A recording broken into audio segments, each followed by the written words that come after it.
I know I'm a bit late to the party talking about the fights last night, but whatever, I'm here and I'm going to talk about it right now. So I watched the whole fight night from the beginning to the end of the pay-per-view, and in my own opinion, that was definitely not worth the $50 that they're charging on DAZN for. I mean, it started off with that stupid tag team fucking match that made absolutely no sense to me. Like, I was watching guys get fucking rocked and just be like, yo, go the other guy and let him keep fighting. And I was wondering how the hell you win that before it goes to the, decision. And I kept watching it, and I was like, this is just fucking stupid. Even the fights before the Prime card, nothing really stuck out.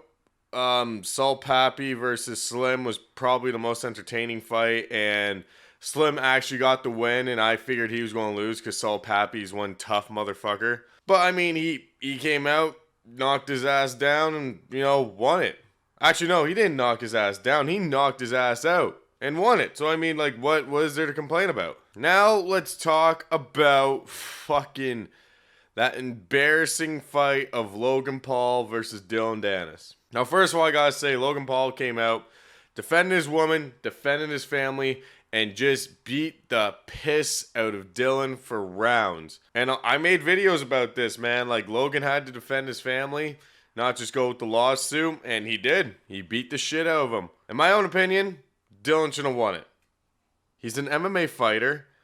I mean, mostly grappling. Same thing with the Ben Askren situation, but I thought he would look better than Ben, but fuck.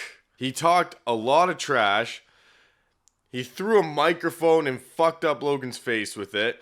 Like, this build-up for this fight, I figured they were going to get in the middle and have a fucking war. Like, they literally had a wall of security in between them. That's how serious that beef was. And instead of representing MMA like Nate Diaz did, Anderson Silva did, Ben did for like 10 seconds, and I can't think of the other guy that Jake fought that he knocked out, where they did 2 fights. I forget his name, can't think of it. Dillon Danis made it look like a fucking joke. He reminded me of like Anderson Silva back when he was like the biggest troll, but the big difference was Anderson Silva would win the fight while trolling. It was just like he was doing it so much that people started to fucking hate him for doing it. In this case, Dillon had no fucking right to even troll. The announcer said in 5 rounds he swung 9 fucking punches.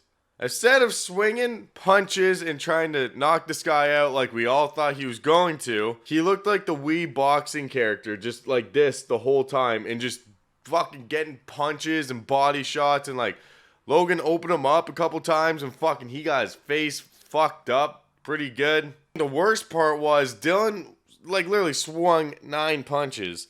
And what does he do? He keeps shit talking him every round. He lays on the ground and tells Logan, come on, let's go down and grapple in a fucking boxing match. And he tries to take him down in the middle of a fucking match in which he failed. And at the end, it turns into a fucking brawl. He keeps swinging at Logan after the bell. Security comes in. He starts swinging at security. Jake Paul's in there. It was a whole fucking shit show. It almost felt like, when Khabib jumped out of the ring after he fucked up McGregor. That's what I feel like Dillon was going for after a very humiliating loss. So, big build up for a fight. For a very boring fight. And a man who's probably already broke. Now probably going to face a fine for trying to fight the security. On top of the lawsuit Logan's got against him. Not a good night for Dillon. Now, KSI versus Tommy Fury. This one, people are saying KSI got robbed in the fight. I watched that fight, and could have been a draw, but in my opinion, neither one of them really did anything impressive. There was a few good punches swung by both men, but there was a lot of grappling, and nothing impressed me. Like, it was a pretty boring fight. But at the beginning of the fight, Tommy lost a point. I figured he's already fucked. The fight's over. Like, he's gonna lose. He's gonna fucking lose. There's no question about it. But instead, he swung it out, and he won by decision. I mean, it is what it is. KSI, I fucking predicted this. If he lost, he's going to bitch and moan about it. I knew he was going to bitch and moan, and he showed a really poor side of him at the end of this fight. Says it's rigged. He's just looking at Tommy, look at your face. How many jabs did you hit? Blah, blah, blah. He's just being the biggest fucking sore loser. And it's like, dude, it is what it is. He said he's going to appeal it. So we'll see what happens. Maybe the appeal, they'll look at it and say, nope, you know what? You actually won. Or nope, you know what? It's actually a draw. In that case, I really hope it doesn't happen, because I hope Tommy has won and he can move on, because that means there's no fucking reason for KSI not to fight fucking Jake Paul. I swear to God, it's been like 6 years in the fucking making. Just fucking do it. Everyone's been, you want to talk about like all these guys, oh man, this fight's going to be history, this one that just happened. That was not fucking history. That was kind of more of a joke than anything. KSI versus Jake Paul, beef that's been 6 years. That's going to be the fucking history fight for YouTube boxing. So, to kind of conclude this all, for how much hype was for this fight night, it was kind of a letdown. KSI, go for your appeal. Hopefully, same thing happens to you that happened to Logan Paul, and you just gotta take that L and get on with your fucking life. Hopefully not retire.